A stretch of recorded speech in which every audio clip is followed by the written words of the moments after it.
mais ensoleillé, près d'un village, un homme conduisait un camion au sommet d'une colline. La route passait à travers des fermes avec des petits chalets et des maisons d'animaux. La route est sinueuse et bosselée. Bien que le conducteur fût prudent, lorsqu'il tournait, son pneu passe à travers d'une fossée, secouant le camion. À ce moment, une boîte s'échappa du camion. La petite boîte roule jusqu'au bas de la colline, dans l'eau près de la rue. La boîte ne bougeait pas, mais après quelques minutes, elle s'ouvra les yeux et se sent étourdie. Elle essaie de s'asseoir en se rappelant ce qui vient d'arriver en touchant son dos mouillé. Le texte de la boîte ainsi que la photo est partiellement disparu, mais le restant de la boîte est en santé et non endommagé. À ce moment, une corneille vient aider à la boîte.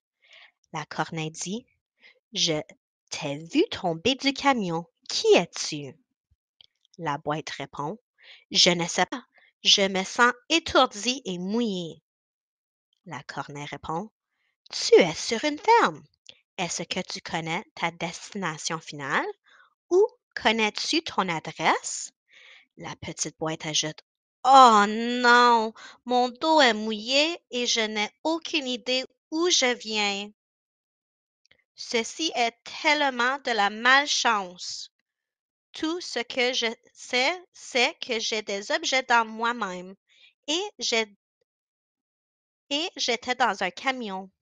Nous conduisons pour des heures et j'ai tombé du camion et je suis ici maintenant. La corneille dit: Ne panique pas. Si tu te sens bien, on peut aller voir le chien intelligent qui peut t'aider. Si on peut trouver ton adresse finale, quelqu'un peut t'apporter. La boîte perdue se sentait mieux que la corneille a trouvé une solution à son problème. Les deux commencent à marcher vers la belle maison.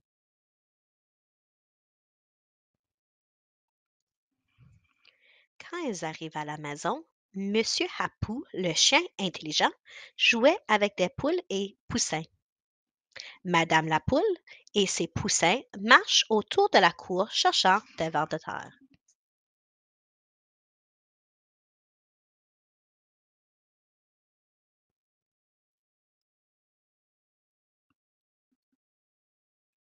La boîte explique aux animaux ce qui est arrivé.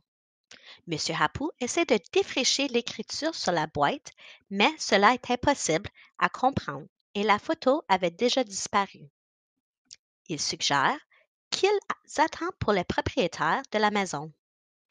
En attendant, Monsieur Hapou suggère qu'il parle à Pichy le chat. Pichy est le chat de Paris, la fille du propriétaire. Si Pichy pourrait prendre la boîte et le mettre dans la chambre à Paris pour indiquer qu'il y a une boîte perdue, elle pourrait demander de l'aide de ses parents.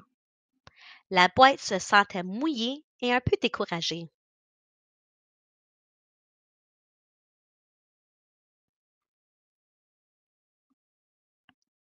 Madame Poule demande à tous les animaux d'aller chez elle. Une fois que tous les animaux sont présents, les animaux demandent plus de questions en essayant de comprendre qui est cette boîte. Madame Poule demande: Est-ce que tu te rappelles de quelque chose avant d'entrer dans le camion?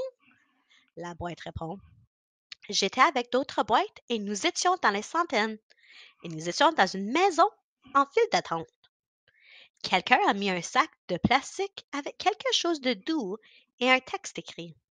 C'est tout ce que je me souviens. Monsieur Hapou dit: Si tu allais en haut de la colline, il y a une école, une clinique, des magasins et des maisons. Je crois que tu étais un cadeau pour quelqu'un. Ce dessin, c'est quoi? Un homme habillé dans un costume rouge qui danse? Je reconnais cet homme. Peut-être le Père Noël? Mais Noël est déjà passé 2 mois avant. Monsieur Lecoq demande à la boîte de se mettre debout et de se secouer. Peut-être ils peuvent deviner quoi est dans la boîte. La boîte commence à se secouer mais ils ne peuvent pas deviner quoi est dans la boîte. La boîte dit que ce n'est pas quelque chose de liquide. Les animaux de la ferme sont silencieux et confus, mais ils essaient de consoler la petite boîte en disant que les propriétaires sont chaleureux et aiment aider les gens et les animaux. Hapu entend une auto approcher de la maison et déclare que les propriétaires sont de retour.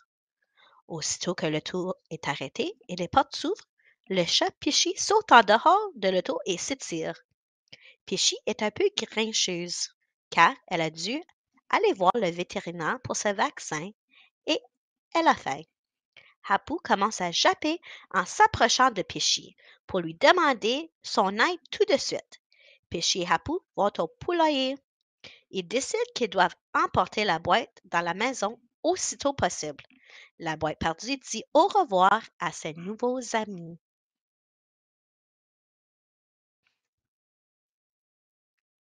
Ils approchent la fenêtre de Paris et le chat commence à miauler.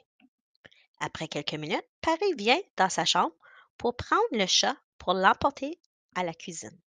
Tout à coup, Paris s'aperçoit d'une boîte en arrière de la fenêtre.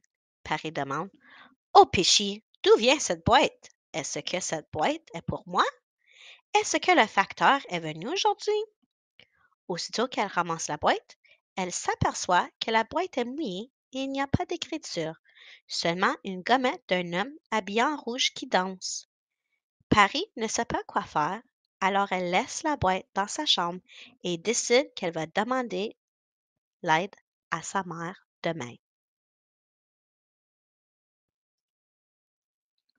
Le lendemain, après le déjeuner, Paris emporte la boîte à sa mère et lui explique ce qui est arrivé.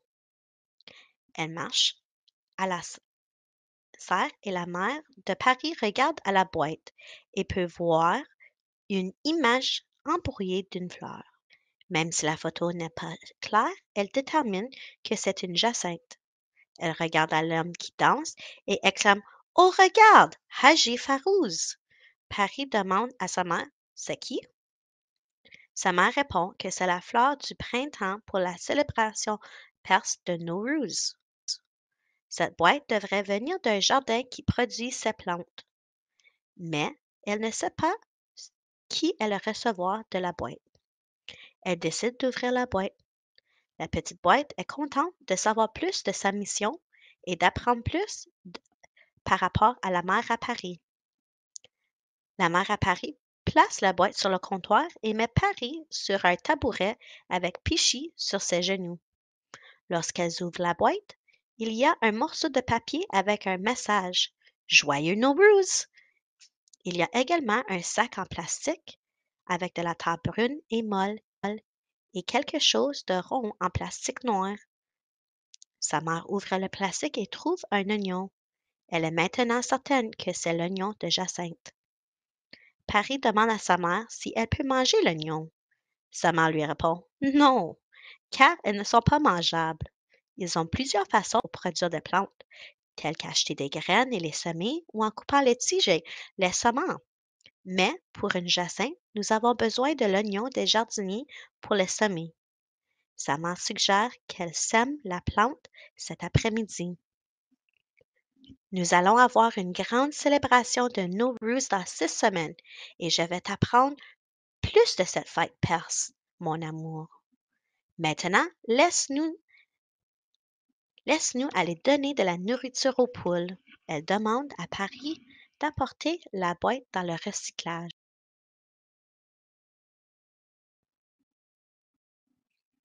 Paris emporte la boîte dans la boîte de recyclage, avec les autres morceaux de papier et de carton. La petite boîte perdue est maintenant contente car elle a appris beaucoup au sujet de Nowruz. Elle apprécie Pichy et tous les animaux qui lui ont aidé avec son voyage.